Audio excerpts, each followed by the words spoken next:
പടത്തിന് വെയിറ്റിംഗ് ആണ്. പടം ടീസർ അടിപൊളി, ട്രെയിലർ പടം അടിപൊളിയായിരുന്നു. ദിലീപേട്ടൻ ഇങ്ങനെ കുറെ നാൾക്ക് ശേഷം കാണാൻ പറ്റി, അതാണ് മെയിൻ ഹൈലൈറ്റ് ചെയ്തത്. അടിപൊളി കോമഡി പാക്കേജ് തകർത്തു. ലുക്കിലും മാസിലും കഥയിലും പടം അത്രയ്ക്ക് ത്രില്ലായിരിക്കും. അതിനുവേണ്ടിയുള്ള വെയിറ്റിംഗ് ആണ്. പടം എന്റെ പൊന്നെ, പേര് കണ്ടില്ലേ, ഭയം ഭക്തി ബഹുമാനം. നല്ല ഈട്ടിപ്പെട്ട് നല്ല പൊളപ്പ സാധനമാണ്. കാരണം ഇതിന്റെ ബീജിയമൊക്കെ അടിപൊളിയാണ്. രാമലീലയ്ക്ക് ശേഷം ദിലീപ് ഏട്ടന്റെ ഒരു സൂപ്പർ ഹിറ്റ് ആക്ഷൻ പടം ഇന്ന് വരെ നമ്മൾ കണ്ടിട്ടില്ല. ഇത് നമുക്ക് വീണ്ടും അദ്ദേഹത്തിന് തിരിച്ചു വന്നെന്നുള്ളൊരു കമ്പാക്ട് സിനിമ തന്നെയാണ് ഭയഭക്തി ബഹുമാനം. ഈ സിനിമ ഈ പേര് ടൈറ്റിൽ പോലെ തന്നെയാണ് ഈ സിനിമയും. കാരണം വേറെ ഒരു സംശയം വിചാരിക്കേണ്ട, ഇതിനകത്ത് ലാലേട്ടനുണ്ട്.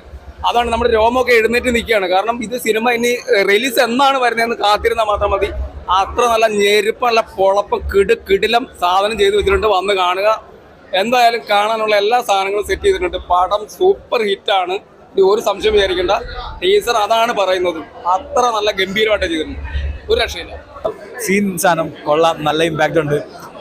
ബെനി ശ്രീനിവാസൻ, ധ്യാൻ ശ്രീനിവാസൻ, അവരുടെ കൂടി ദിലീപ് ആണെങ്കിൽ ഒരു അഴിഞ്ഞാടുന്ന ടൈപ്പ് ക്യാരക്ടറാണ് അതിനകത്ത് കണ്ടത്. നമുക്കറിയില്ല. പിന്നെ അതിൻ്റെ കൂടി ആൾട്ടോട് വരുന്നുണ്ട്. എന്താ പറയാ, one of the most waiting movie of ദിലീപേട്ടൻ. പൊളിയാവട്ടെ. അടിപൊളി, ഇഷ്ടപ്പെട്ടു. നമ്മൾ വന്നൊരു തിരിച്ചുവരായിരിക്കും പ്രതീക്ഷിക്കാം. കൊള്ളാം. സിനിമ ടീച്ചർ ഒന്നും പറയാൻ പറ്റില്ലല്ലോ. ടീച്ചർ എന്തായാലും പൊളിച്ചിട്ടുണ്ട്.